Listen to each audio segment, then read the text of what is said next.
The Real FM 103.6.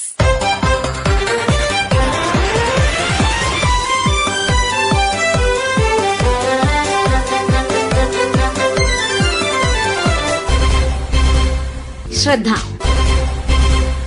പക്ഷിശാസ്ത്രജ്ഞൻ doctor Salim അലിയുടെ 128ാം ജന്മദിനത്തോടനുബന്ധിച്ച് നടത്തിയ bird raise 2024 ദേശാടന പക്ഷികളുടെ ഇഷ്ടയിടമായിരുന്ന നമ്മുടെ നാട് ഇപ്പോൾ പക്ഷി സൗഹൃദമല്ല എന്നും വിനോദസഞ്ചാരികളുടെ ആധിക്യം പക്ഷികളുടെ സാന്നിധ്യത്തെ ബാധിക്കുന്നുണ്ടെന്നും കണ്ടെത്തിയിട്ടുണ്ട്. തണ്ണീർത്തടങ്ങളോട് ചേർന്ന ഇടങ്ങളിലാണ് പക്ഷികളുടെ സാന്നിധ്യം കൂടുതലായി കണ്ടുവരുന്നത്. വിവിധ തരത്തിലുള്ള മലിനീകരണവും മനുഷ്യരുടെ കടന്നുകയറ്റവും തണ്ണീർത്തട നശീകരണവും വലിയ തോതിൽ പക്ഷികളുടെയും മറ്റ് ജീവജാലങ്ങളുടെയും ആവാസ വ്യവസ്ഥ തകരാറിലാക്കിയിട്ടുമുണ്ട്. ശ്രദ്ധയിൽ ഇന്നാദ്യം ഈ വിഷയത്തിൽ പ്രതികരിക്കുന്നു പക്ഷി നിരീക്ഷകൻ ശശിധരൻ മനേക്കര. ശരിക്കും കേരളം എന്ന് പറയുന്നത് ഒരു പക്ഷികളുടെ പറുദീസ തന്നെയാണ്. കാരണം ലോകത്തിൽ ഇത്രയും ചുരുങ്ങിയ സ്ഥലത്ത് ഇത്രയും പക്ഷി വൈവിധ്യം കാണുന്ന സ്ഥലം വളരെ വളരെ കുറവാണ്. 560ഓളം പക്ഷികളാണ് വൈവിധ്യത്തിന്റെ കാര്യത്തിൽ കേരളത്തിലുള്ളത്. അതിൽ നല്ലൊരു ശതമാനം ഈ ജലപക്ഷികളാണ്, വെറ്റ്ലാൻഡ് ബേർഡ്സ് ആണ്. മറ്റുള്ള പക്ഷികളെ ശരിക്കും നാട്ടുകുട്ടികൾ കാട്ടിലാണ് കൂടുതൽ ഉണ്ടാവുക, നാട്ടുംപുറത്തും ഉണ്ടാകും. പക്ഷേ ഈ വെറ്റ്ലാൻഡ് ബേർഡ്സ് ശരിക്കും ജലപക്ഷികളാണ്. കൂട്ടമായിട്ടാണ് നമ്മൾ അതിനെ കാണുക. 150ഓളം ജാതി ആണ് ഏകദേശം നമ്മുടെ നാട്ടിലുള്ള സ്വദേശികളും അതുപോലെ വിരുന്നുകാരുമായിട്ടുള്ള പക്ഷികൾ. അതിന്റെ ഏറ്റവും വലിയ ആശ്രയം എന്ന് പറയുന്നത് നമ്മുടെ വെറ്റ്ലാൻഡുകളാണ്. ശരിക്കും വെറ്റ്ലാൻഡുകൾ എന്ന് പറയുമ്പം കേരളത്തിലെ സംബന്ധിച്ചോളം വെറ്റ്ലാൻഡുകൾ ശരിക്കും വലിയ തടാകങ്ങൾ അതുപോലെയുള്ള വയലാണ്.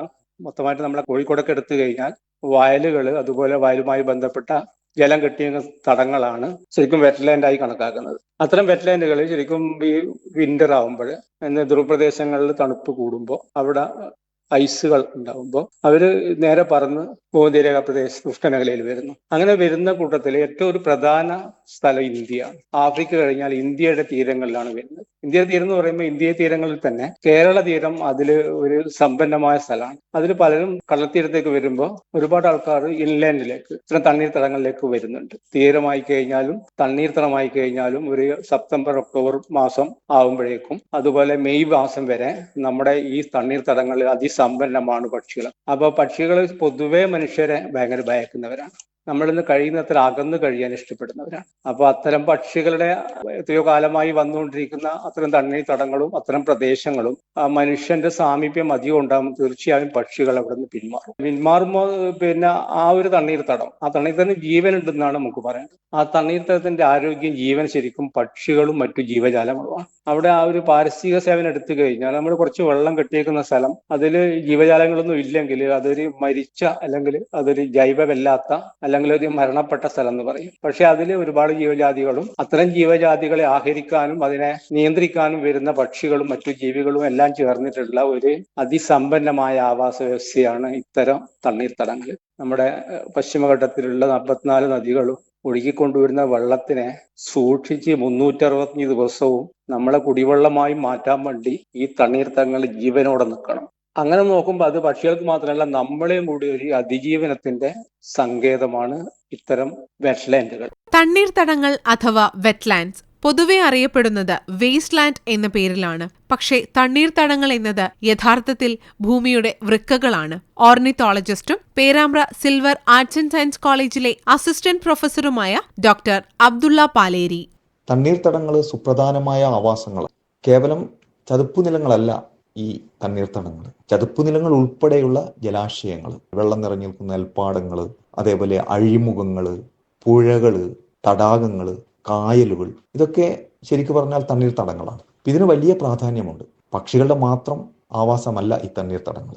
വൈവിധ്യമാർന്ന മത്സ്യങ്ങൾ, ഞണ്ടുകൾ, ഇങ്ങനെ ഒട്ടനേകം ജീവികളുടെ വീടാണ് ഈ തണ്ണീർത്തടം. മാത്രമല്ല ഭൂമിയുടെ വൃക്കകൾ എന്നാണ് ഈ തണ്ണീർത്തടങ്ങൾ അറിയപ്പെടുന്നത്.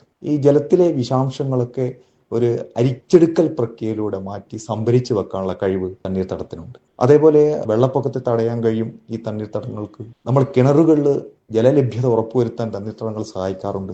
ഇങ്ങനെ ഒട്ടേറെ സേവനങ്ങൾ മനുഷ്യർക്ക് ചെയ്യുന്ന ഉറവിടങ്ങളാണ് ഈ തണ്ണീർത്തടങ്ങൾ. നമ്മുടെ കേരളത്തിലെ തണ്ണീർത്തടങ്ങളിൽ നിരവധി പക്ഷികൾ ഉണ്ട്.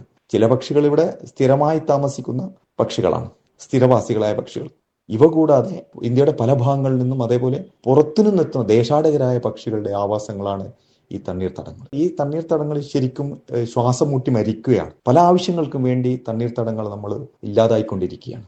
മാത്രമല്ല മലിനീകരണം, മലിന വസ്തുക്കൾ തള്ളാനുള്ള ഒരു പ്രദേശമായിട്ടാണ് പലപ്പോഴും ഈ തണ്ണീർത്തടങ്ങളെ ആളുകൾ കാണുന്നത്. പണ്ടൊക്കെ ഈ വെറ്റ്ലാൻഡ് ഒരു വേസ്റ്റ് ലാൻഡ് എന്നായിരുന്നു പറഞ്ഞിരുന്നത്. സത്യത്തിൽ പിന്നീടുള്ള പഠനങ്ങളിൽ നിന്ന് വളരെ വ്യക്തമായതാണ് നമ്മുടെ നിലനിൽപ്പിന്, ജീവജാലങ്ങളുടെ നിലനിൽപ്പിന് തണ്ണീർത്തടങ്ങൾ അങ്ങേയറ്റം പ്രാധാന്യം അറിയിക്കുന്ന ആവാസങ്ങളാണെന്ന്. ഒരുപാട് പക്ഷികൾ നമ്മുടെ തണ്ണീർത്തടങ്ങളെ ആശ്രയിച്ച് ജീവിക്കുന്നുണ്ട്. ആഹാരത്തിന് വേണ്ടി, കൂട് കെട്ടാൻ വേണ്ടി, വിശ്രമിക്കാൻ വേണ്ടി, ഇങ്ങനെ പല ആവശ്യങ്ങൾക്കും വേണ്ടി പക്ഷികൾ തണ്ണീർത്തടം ഉപയോഗിക്കാറുണ്ട്. അപ്പൊ തണ്ണീർത്തടത്തിൽ ഈ മാലിന്യങ്ങൾ കൂടിയാൽ ഇവക്ക് ആഹാര ലഭ്യത കുറയും. ചെറിയ ജീവികളെ ആശ്രയിച്ചാണ് പലപ്പോഴും ഇത്തരത്തിലുള്ള ജലാശയങ്ങളിലെ തണ്ണീർത്തടങ്ങളിൽ ജീവിക്കുന്ന ചെറിയ ജീവികളാണ് പലപ്പോഴും ഈ പക്ഷികളുടെ ആഹാരം. പക്ഷികളെ സംരക്ഷിക്കാൻ വേണ്ടി നമുക്ക് തണ്ണീർത്തടങ്ങളെ സംരക്ഷിക്കേണ്ടതുണ്ട്. തണ്ണീർത്തടങ്ങളിലേക്ക് മാലിന്യങ്ങൾ നിക്ഷേപിക്കുന്നത് നമ്മൾ തടയണം. തണ്ണീർത്തടങ്ങളിലുള്ള മലിന വസ്തുക്കൾ നീക്കം ചെയ്യാനുള്ള സംവിധാനങ്ങൾ നമുക്ക് വേണം. എങ്കിൽ മാത്രമേ നമുക്ക് നമ്മുടെ സ്വദേശികളായ പക്ഷികളെയും അതേപോലെ വിദേശികളായ ദേശാടന പക്ഷികൾ നമുക്ക് സംരക്ഷിക്കാൻ കഴിയും. വ്യാപകമായ ബോധവൽക്കരണം കൂടി ഈ ഒരു ആവശ്യത്തിന് നമുക്ക് നടത്തേണ്ടതുണ്ട്. എങ്കിൽ മാത്രമേ നമുക്ക് സുസ്ഥിരമായ തണ്ണീർത്തടം നമുക്ക് ലഭ്യമാകൂ. അങ്ങനെ നമുക്ക് ഈ പക്ഷികളെ വംശനാശത്തിൽ നമുക്ക് സംരക്ഷിക്കാൻ കഴിയും. കൃഷിയും മറ്റ് അനുബന്ധ ജോലികളും ചെയ്ത് നിത്യവൃത്തി കഴിക്കുന്ന ആളുകൾക്ക് ഇത്തരത്തിലുള്ള ചെറുജീവികളും പക്ഷികളും ശല്യക്കാർ തന്നെയാണ്. തങ്ങളുടെ വിളവിനെ സംരക്ഷിക്കാൻ അവർ പരമാവധി ശ്രമിക്കുക തന്നെ ചെയ്യും. പക്ഷേ ഈ ജീവിവർഗങ്ങളെ സംരക്ഷിക്കുന്നത് വഴി അവർക്ക് വരുമാനമുണ്ടാവുന്ന വിധത്തിൽ പരിപാടികൾ ആസൂത്രണം ചെയ്യുകയാണെങ്കിൽ അവ സംരക്ഷിക്കപ്പെടും എന്നതിൽ സംശയമില്ല.